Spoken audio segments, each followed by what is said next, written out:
नमस्कार. स्वागत तुमचं न्यूज लॉन्चर मराठीमध्ये. मी अशोक वानखडे. चौथी फेज ज्यात महाराष्ट्राच्या जवळजवळ 7-8 सीट्स आहेत. त्याचं इलेक्शन म्हणजे निवडणुका 13 तारखेला होतील. आज प्रचाराचा शेवटचा दिवस, त्यामुळे खूप धुमाकूळ.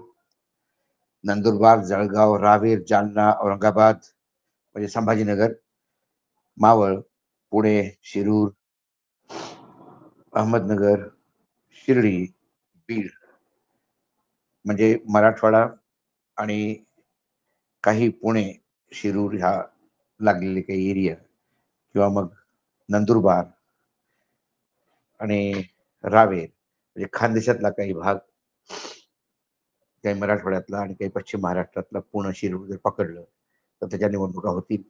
त्यामुळे शेवटच्या दिवशी सगळ्यांनी भरपूर जोर लावला.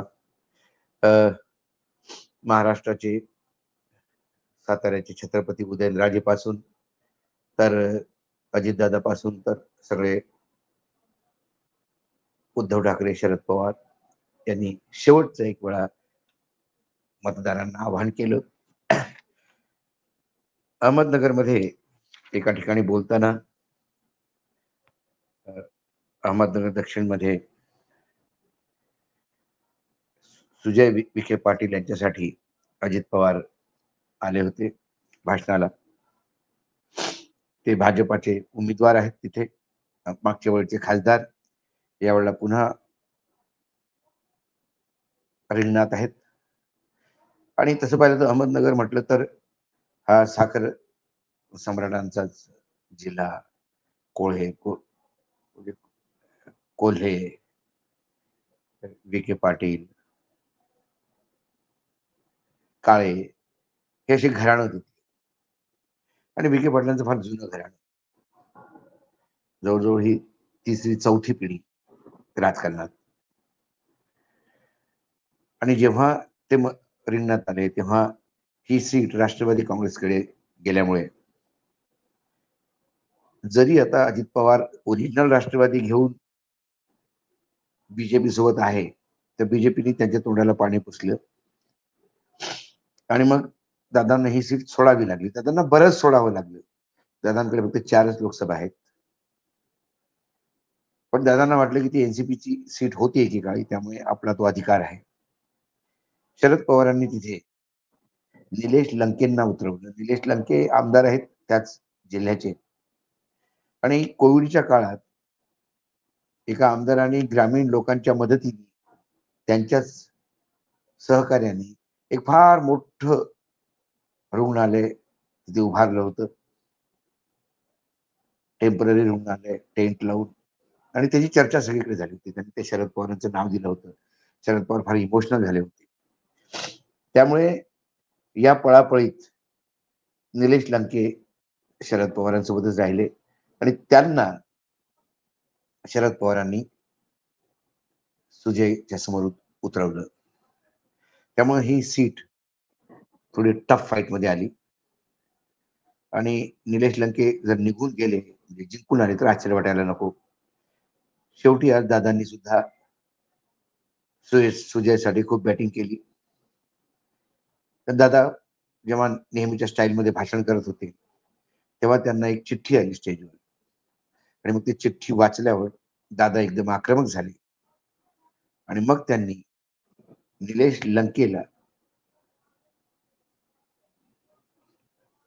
त्याच्यावर आरोप लावत असं म्हणाले की मला इथे असं कळलंय की महायुतीच्या कार्यकर्त्यांना दमदाटी केली जाते, अधिकाऱ्यांना भर सभेत दम दिला जातो. अरे निलेश लंके, ज्या शाळेत शिकतो त्याच शाळेचा मी हेडमास्टर आहे. आता पारनेरला झालेल्या सभेत जेव्हा हे वक्तव्य समोर येतं तेव्हा मग निलेश लंके काय याच्यावर हे करतायत, तेव्हा निलेश लंके म्हणाला की दादांचा अधिकार आहे बोलण्याचा आणि टाळ्या घेण्यासाठी असे बोलत असतात. निवडणुकीनंतर मी दादांची चर्चा करेल. दादा मला नवे नाहीत. पण मुख्य म्हणजे दादा असं बोलत नसताना एकदम आक्रमक झाले चिठ्ठी वाचण्यानंतर. चिठ्ठीचं काय आहे, कोणी दिली होती? काय निलेश लंकेला जोपर्यंत तुम्ही धमकावत नाही किंवा खालच्या पातळीवर उतरत नाही तोपर्यंत वातावरण गरम होत नाही. बहुतेक असा समज असावा. त्याला निवडणुकी गरम करणं म्हणतो आपण, तसं ते गरम करण्यासाठी तर बोलले नव्हते. आणि आश्चर्य वाटतं मला दादा जेव्हा असं म्हणतात की निलेश लंके तू ज्या शाळेत शिकतोयस तिथला मी हेडमास्टर आहे. म्हणजे निलेश लंकेनी तिथे महायुतीच्या कार्यकर्त्यांना धमकी दिली. निलेश लंकेंनी तिथे अधिकाऱ्यांना दम दिला. ही निलेश लंकेची शिकवण आहे ज्या शाळेत त्याला मिळाली. जर आपण दादांचं वक्तव्य खरं मानलं तर मग त्या गुंडांच्या शाळेचे दादा हेडमास्टर आहेत. म्हणजे मी तुझ्यापेक्षाही मोठा गुंड आहे असं तर दादांना म्हणायचं नव्हतं. कित्येक वेळा नेता जीप सेल सोडून चालतात आणि मग स्वतःसाठीच एक अडचण करून घेतात. आता सगळ्यांना हसायला येईल. विखे पाटील कोण? तर रेव्हेन्यू मिनिस्टर. जिल्हा त्यांच्या ताब्यात, अधिकारी त्यांच्या ताब्यात. आणि निलेश लंकेचं असं कुठलंही रेकॉर्ड नाही की तो कधी दादागिरी करत असेल किंवा त्यांनी कुठे हाणामाऱ्या केल्या किंवा 307, 302 अशा काही केसेस त्यांच्यावर आहेत. त्यामुळे हा तिथे दमदाटी कसा करू शकेल? दमदाटी करण्याचा अधिकार तर युतीचा, कारण सरकार त्यांच्याकडे आहे. जनरली ज्यांच्याकडे सरकार असते, सत्ता असते, ते दमदाटी करतात. सत्ता नसलेले लोक सत्तेसाठी प्रयत्न करतात. त्यांच्यात दमदाटी कशी? उद्या जर बीजेपीच्याच नेत्यांनी म्हटलं की आम्हाला ईडीची भीती राहुल गांधी दाखवतो, तर हे हास्यास्पद आहे.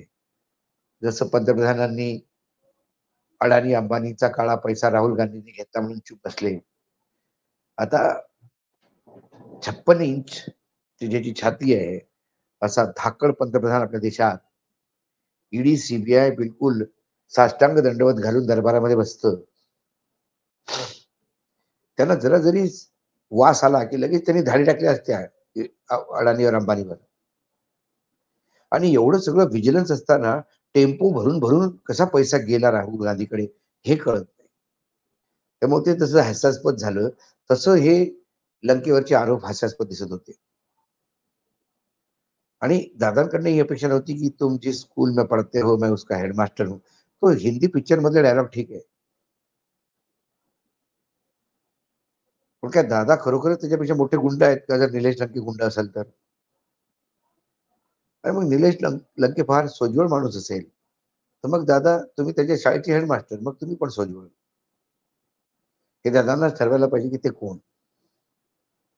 परंतु प्रचारामध्ये खास करून काही क्षेत्रात म्हणजे संभाजीनगर पासून आसपासचा क्षेत्र, इव्हन बीड मध्ये सुद्धा मराठा आरक्षणाचा फटका लागणार एवढं नक्की, खास करून महायुतीला. मग अशा वेळेला त्या मराठा आरक्षणाच्या वर त्याचा ती सगळा काट म्हणून